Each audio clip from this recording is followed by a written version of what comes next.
Gen V is just flat out my favorite show that's currently airing. That's on TV right now. I am absolutely adoring it. As I've said before, I had my doubts about it. I thought it was just going to be a cheap The Boys knockoff, even though it was, a spinoff of the show. But I have adored this show, the character work, the storylines, all that kind of stuff, and the edginess. I mean, the grossness and the gore and everything else that they just put into one big, beautiful, filthy package. I've absolutely adored it. Well, apparently it's not so niche anymore, as reports have come out that Nielsen is now reporting that Gen V, after its third episode, has climbed into the top 10 on the ratings chart. This comes to us from Deadline, who say the following. Nielsen also once again stressed how staggered release strategies, that's week to week, appear to be working much better for streamers than binge releases. A new entrant to the streaming originals list is Gen V, the college-set spinoff of The Boys, which the streamer recently called its most acquisitive new original series of 2023, as it renewed the series for season 2. With just 3 episodes available, the series racked up 374 million minutes viewed, coming in at number 8 on the originals chart. Now, by the way, on the overall chart, number 1 is, anybody want to guess? Suits, still number 1. Suits is still the number 1 show in the world. Anyway, but on the originals charts, coming in at number 8. It's interesting to note that the first episode did not have it crack the top 10. The second episode did not have it crack the top 10. It's the third episode. And that goes to what Nielsen was saying in that first paragraph. The week-to-week strategy works much better. Now, I'm not saying that means you as a viewer need to prefer the week-to-week releases. I know a lot of my friends prefer the Netflix model of just dropping the whole season at once and then binging them right then and there. But if that had happened with Gen V, a bunch of people would have watched it, and then 5 days later, nobody would be talking about it again, and you never would see Gen V cracking something like the Nielsen's top 10. Never would have happened. Just would have come out. Those who did see it then would have stopped talking about it, and then it would have disappeared. With the week-to-week strategy, if your show's good, I mean, that's a big asterisk too. This whole strategy is the show's got to be good. But with a good show, word of mouth spreads. People talk about it. And then the next week, there's another episode.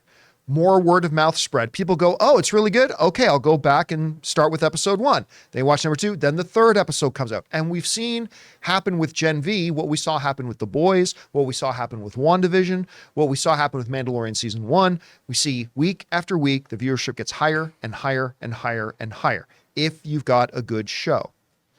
I often bring this up, but it's a good example. I go back to Punisher season 2.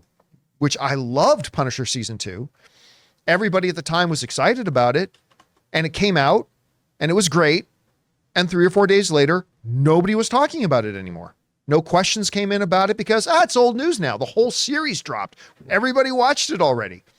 Whereas something like this, we're seeing that the Adventures of Marie and all the kids at Godolphin University in the world of Gen V, it's just getting higher and higher, which makes my heart happy because I absolutely adore this show. And I'm going to be really interested to see where it ends up once the actual reports for week 4, 5, and 6 come out with all that. And we're heading into its final episode next week. So you still got time to get caught up on Gen V before next week's season finale.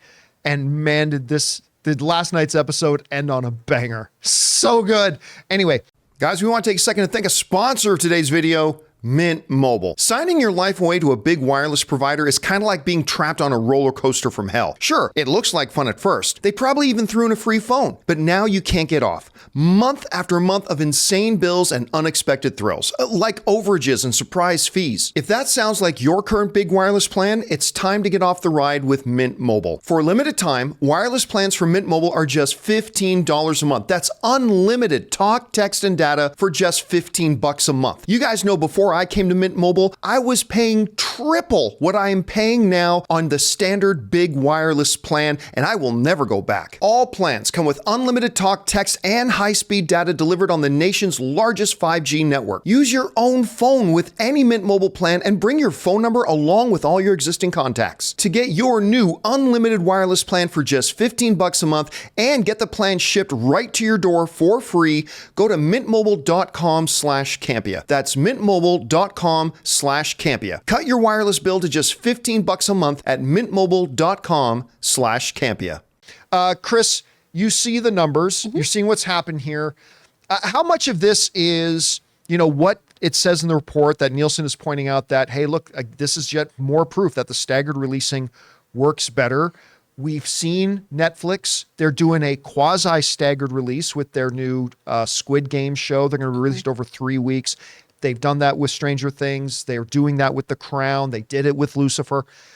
Is this an inevitability that we're heading that way? And how big up the chart do you think a Gen V can get? What do you think? I absolutely think most things are going to switch to weekly releases, or at least some hybrid model like we've seen with Stranger Things or other things like that.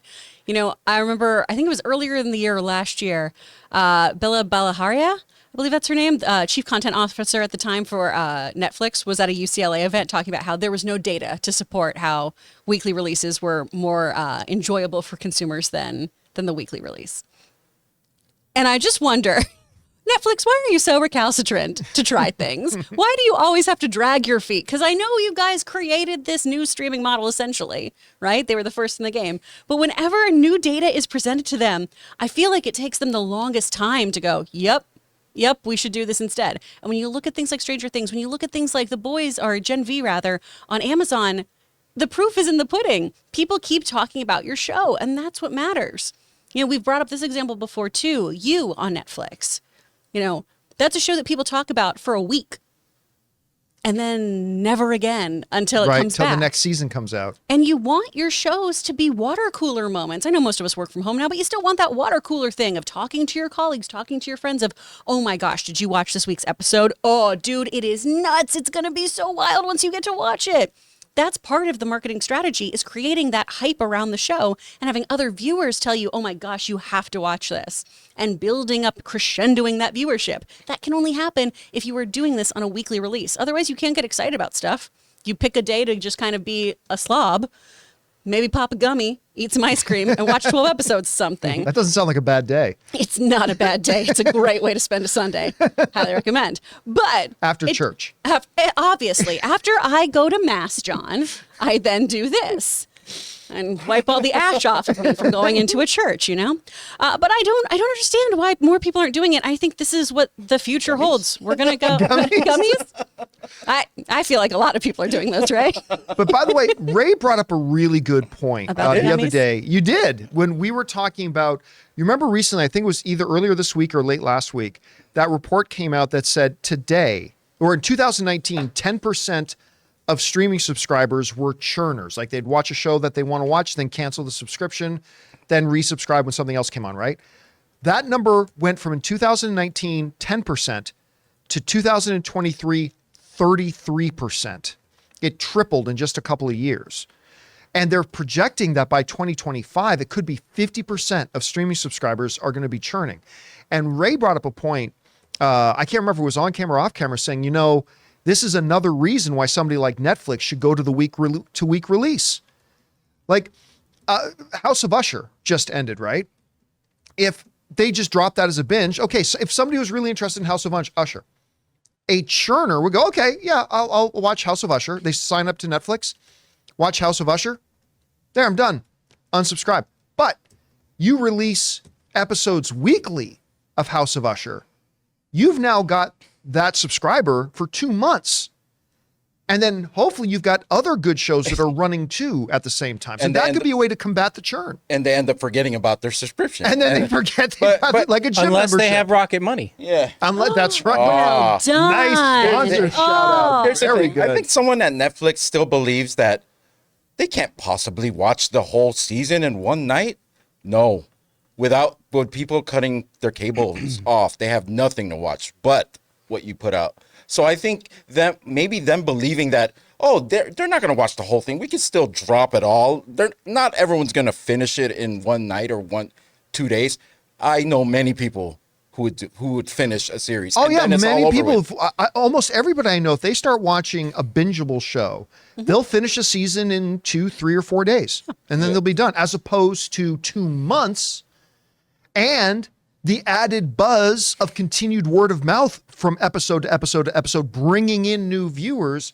It's ultimately going to be what as churning increases, it's going to be something they have to look at, not just for how much better it is for your shows, but I think maybe for the survival of the streamer, they're going to have to start looking at that too. Hey guys, thanks so much for watching this video. Make sure you like the video, leave a comment, and subscribe to our channel. And don't forget, we have a daily podcast called the John Campea Show podcast, available on Apple Podcasts, Spotify, or your favorite podcasting app of choice. Go and subscribe to it today so it'll be there when you need it.